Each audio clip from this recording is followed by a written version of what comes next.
Hello అండి, అందరికీ నమస్తే. వెల్కమ్ టు మై ఛానల్ మా ఇంటి వంటలు.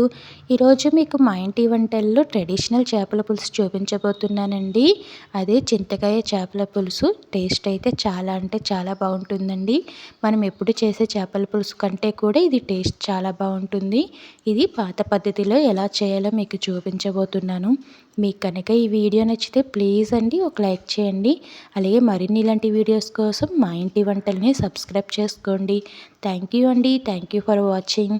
ఇక ప్రాసెస్లోకి వెళ్ళిపోదామండి. ఇక్కడ నేను ఒక హాఫ్ కిలో వరకు చేపలు తీసుకున్నానండి. వీటిని కిలాలు అంటారు. వీటిని శుభ్రంగా క్లీన్ చేసి పెట్టుకున్నానండి. ఈ చేపల్లో ముళ్ళు అనేవి కొంచెం ఎక్కువ ఉంటాయండి, కానీ టేస్ట్ అయితే చాలా అంటే చాలా బాగుంటాయండి చేపలు అనేవి. ఇప్పుడు ఇలా ఉప్పు కారం అలాగే చిటికెడు పసుపు అనేది వేసి శుభ్రంగా చేపలకి పట్టేలాగా కలుపుకొని మ్యారినేట్ చేసి పెట్టుకోవాలండి. ఇలా మనకి చేపలకి ముందుగానే ఉప్పు పసుపు వేసి పెట్టుకోవడం వల్ల మనకి చేపలకి ఉప్పు కారం అనేది బాగా పడుతుందండి. టేస్ట్ కూడా చేపలు అనేవి బాగుంటాయి. ఈ విధంగా శుభ్రంగా మనకి ఉప్పు కారం అనేది బాగా పట్టాలండి చేపలకి. ఇలా కలుపుకొని పక్కన పెట్టుకోవాలి. నేను 50 గ్రాముల వరకు చింతకాయ అనేది తీసుకున్నానండి. మీరు పులుపుని బట్టి చింతకాయ అనేది తీసుకోండి. మామూలుగా అయితే మనకి హాఫ్ కిలో చేపలకి ఒక 50 గ్రాముల వరకు చింతకాయలు అయితే పులుపు అనేది కరెక్ట్గా సరిపోతుందండి. ఇప్పుడు ఈ చింతకాయలని ఇలా ముక్కల్లా కట్ చేసుకొని ఒక గిన్నెలో వేసుకోవాలండి. మనకి చింతకాయలు అనేవి ఉడకపెట్టుకోవాలండి. ఈ విధంగా మనకి చింతకాయల్లో ఉండే కాడలు అలాగే పీసెస్ అనేవి తీసేసుకొని ఇవి ఒక గిన్నెలో వేస్తున్నానండి. వీటిని అనేది కొంచెం ముందుగా బాగా శుభ్రం చేసుకోవాలి. వీటికి కొంచెం మట్టి అది ఉంటుంది కదండి, అది లేకుండా శుభ్రంగా క్లీన్ చేసుకోవాలి. ఇప్పుడు ఈ విధంగా క్లీన్ చేసుకున్న తర్వాత ఇప్పుడు ఇందులో ఒక గ్లాస్ వరకు నీళ్ళు అనేది వేస్తున్నానండి. మనం ఈ చింతకాయలు అనేవి ఉడకపెట్టుకోవాలండి. ఇవి ఉడకడానికి మనకి ఎక్కువ టైం పట్టదండి. ఒక 5 నిమిషాల్లో మనకి చింతకాయలు అనేవి ఉడికిపోతాయి. ఇవి ఉడికేలోపు మనం ఉల్లిపాయలు అనేవి పేస్ట్లా చేసుకోవాలండి. ఇక్కడ నేను 2 ఉల్లిపాయలు తీసుకున్నాను కదండి, ఆ 2 ఉల్లిపాయలు ఇలా ముక్కల్లా కట్ చేసుకున్నాను. ఇప్పుడు వీటిని ఇలాగ రోట్లో వేసి దంచుతున్నానండి. మనం కొంచెం మరీ మెత్తగా కాకుండా కొంచెం కచ్చాపచ్చాగా దంచుకోవాలండి. చూస్తున్నారు కదా, ఈ విధంగా ఉండాలండి. ఉల్లిపాయలు అనేది మరీ మెత్తగా పేస్ట్లా చేసుకోకూడదు. లేదు అంటే మీరు ఉల్లిపాయలు అనేవి చిన్న చిన్న ముక్కల్లా కూడా కట్ చేసుకోవచ్చండి. ఇక్కడ చింతకాయలు కూడా ఉడికిపోయాయండి. ఇవి మనకి ఉడకడానికి ఎక్కువ టైం పట్టదండి. 5 నిమిషాలు చింతకాయలు అనేవి ఉడికిపోతాయి. ఇప్పుడు స్టవ్ అనేది ఆపేసుకొని ఇది కొద్దిగా మనకి చల్లగా అవ్వాలండి. చల్లగా అయ్యే వరకు పక్కన పెట్టుకోవాలి. ఇక్కడ నేను చేపల పులుసు అనేది కుండలో తయారు చేస్తున్నానండి. మీకు పాత పద్ధతిలో చేపల పులుసు అనేది ఎలా తయారు చేస్తారో చూపించబోతున్నాను. టేస్ట్ అయితే చాలా అంటే చాలా బాగుంటుందండి. ఇప్పుడు ఈ కుండలో మనం ముందుగా మ్యారినేట్ చేసి పెట్టుకున్న చేప ముక్కలు అనేవి వేసుకోవాలండి. చూసారు కదా, ఈ విధంగా మనం ముందుగా చేపలు అనేవి వేసుకోవాలి. ఇప్పుడు ఇందులోనే మనం ముందుగా దంచి పెట్టుకున్న ఉల్లిపాయ పేస్ట్ అనేది వేసుకోవాలండి. అలాగే ఒక టమాటా తీసుకున్నాను కదండి, ఆ టమాటాని ఇలా సన్నగా ముక్కల్లా కట్ చేశాను. ఇప్పుడు ఆ టమాటా ముక్కలు వేస్తున్నానండి. అలాగే పచ్చిమిర్చి అనేది ఒక 6-7 పచ్చిమిర్చి తీసుకున్నానండి. అలాగే కొద్దిగా కరివేపాకు వేస్తున్నాను. అలాగే రుచికి సరిపడా ఉప్పు అనేది వేసుకుంటున్నానండి. మనం ఆల్రెడీ చేపల్లో వేసుకున్నాం కదా, కాకపోయినా సరే మనకి చేపల పులుసుకి ఉప్పు కారం అనేది కొద్దిగా ఎక్కువే పడతాయండి. అలాగే 2 టేబుల్ స్పూన్ల వరకు కారం అనేది వేస్తున్నానండి. ఇప్పుడు ఇందులోనే ఒక 2 టేబుల్ స్పూన్ల వరకు ఆయిల్ అనేది వేస్తున్నానండి. ఆయిల్ అనేది మనకి ఎక్కువ పట్టదండి. ఒక 2 టేబుల్ స్పూన్ల వరకు వేసుకుంటే సరిపోతుంది. ఇప్పుడు ఇవన్నీ వేసిన తర్వాత కొద్దిగా మనం ఇవన్నీ కలుపుకోవాలండి.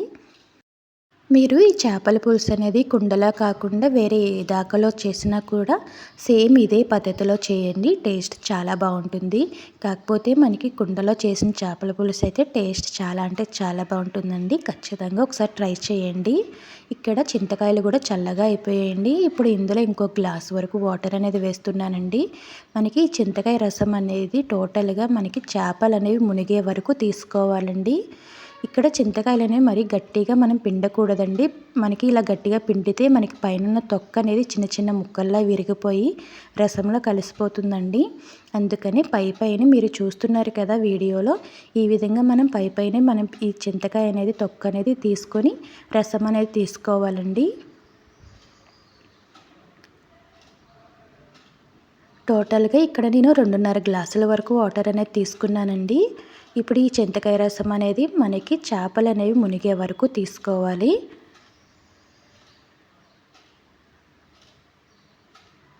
ఇప్పుడు ఈ చింతకాయ రసం అనేది కూడా యాడ్ చేసుకోవాలండి. మనకి చేప ముక్కలు అనేవి పూర్తిగా మునిగిపోవాలండి. అక్కడ వరకు మనం నీళ్ళు అనేవి తీసుకోవాలి. పులుపు అనేది మీరు తీసుకునే పులుపు దాన్ని బట్టి చింతకాయ అనేది తీసుకోవాలండి. ఇక్కడ నేనైతే ఒక 50 గ్రాముల వరకు తీసుకున్నాను. ఒక హాఫ్ కిలోకి 50 గ్రాముల వరకు అయితే కరెక్ట్గా సరిపోతుందండి పులుసు అనేది. ఇప్పుడు ఇదంతా కూడా బాగా కలుపుకొని స్టవ్ పైన పెట్టుకోవాలండి. స్టవ్ అనేది లో ఫ్లేమ్లో ఉండాలండి. లో ఫ్లేమ్లో పెట్టి మనం ఈ చేపల పులుసు అనేది ఉడికించుకోవాలి. ఇప్పుడు మూత పెట్టి ఒక 15 నిమిషాల వరకు ఉడికించుకోవాలండి. ఇది ఉడికేలోపు మసాలా అనేది ప్రిపేర్ చేసుకోవాలి. మసాలాకి పెద్దగా ఏమీ ఉండదండి. ఒక 5-6 వెల్లుల్లి రెబ్బలు, అలాగే ఒక టీ స్పూన్ వరకు జీలకర్ర వేసుకుంటే సరిపోతుంది. ఈ చేపల పులుసుకి మసాలా అనేది కూడా ఎక్కువ ఏమీ అక్కర్లేదండి. ఈ రెండు ఇంగ్రీడియంట్స్తో మనకి చేపల పులుసు సూపర్ టేస్టీగా ఉంటుందండి. ఇప్పుడు మనకి చేపల పులుసు కూడా బాగా ఉడికిపోయింది కదండి. చేప ముక్క కూడా పైకి తేలిపోయింది. అంటే ఆల్మోస్ట్ మనకి చేపల పులుసు అనేది రెడీ అయిపోయినట్టేనండి. ఇప్పుడు ఇందులో మనం ముందుగా దంచిన వెల్లుల్లి అలాగే జీలకర్ర పేస్ట్ అనేది వేసుకోవాలండి. ఇది వేసిన తర్వాత కొద్దిగా కలుపుకొని ఒక 10 నిమిషాల వరకు లో ఫ్లేమ్లో పెట్టి ఉడికించుకుంటే సరిపోతుందండి. మనకి చేపల పులుసు అనేది రెడీ అయిపోతున్నట్టే. మూత పెట్టి లో ఫ్లేమ్లో ఒక 10 నిమిషాల వరకు ఉడికించుకోవాలండి. చూసారు కదండి, ఆయిల్ అనేది పైకి తేలింది. అలాగే మనకి చేపల పులుసు అనేది కొంచెం చిక్కబడింది కదండి. ఇలా కొద్దిగా చిక్కబడినప్పుడే స్టవ్ అనేది ఆపేసుకోవాలండి. మరీ బాగా చిక్కబడే వరకు ఉంచుకోకూడదండి. చేప ముక్క కూడా బాగా ఉడికిపోయింది కదండి. ఇప్పుడు ఇందులో కొద్దిగా కొత్తిమీర అనేది వేసుకొని స్టవ్ అనేది ఆపేసుకోవాలి. మీరు మరీ చిక్కగా అయ్యే వరకు ఉడికించుకున్నారంటే చల్లగా అయిన తర్వాత మరీ బాగా దగ్గరగా అయిపోతుందండి. అందుకని కొద్దిగా పల్చగా ఉన్నప్పుడే స్టవ్ అనేది ఆపేసుకోవాలి. ఈ విధంగా ఉన్నప్పుడే మనం స్టవ్ అనేది ఆపేసుకోవాలండి. చూసారు కదండి, చాలా టేస్టీగా ఉండే చేపల పులుసు అనేది రెడీ అయిపోయింది. ఇప్పుడు ఇది మనకి వేడి వేడిగా కంటే కూడా కొద్దిగా చల్లగా అయిన తర్వాత ఈ పులుసు అనేది టేస్ట్ చాలా బాగుంటుందండి. మీకు ఈ వీడియో నచ్చినట్లయితే ప్లీజ్ అండి ఒక లైక్ చేయండి. అలాగే మరిన్ని మా ఇంటి వంటల కోసం మా ఛానల్ సబ్స్క్రైబ్ చేసుకోండి. చూసారు కదండి, మనకి గ్రేవీ అనేది ఎంత చిక్కగా అయిపోయిందో. చల్లగా అయిన తర్వాత ఈ విధంగా ఉంటుందండి. అందుకని మనం కొద్దిగా పల్చగా ఉన్నప్పుడే స్టవ్ అనేది ఆపేసుకోవాలండి. చూసారు కదా, చాలా టేస్టీగా ఉండే చేపల పులుసు అనేది రెడీ అయిపోయిందండి. టేస్ట్ అయితే చాలా అంటే చాలా బాగుంటుంది. మీకు కనుక ఈ వీడియో నచ్చితే ప్లీజ్ అండి ఒక లైక్ చేయండి. థ్యాంక్ యూ అండి. Thank you for watching.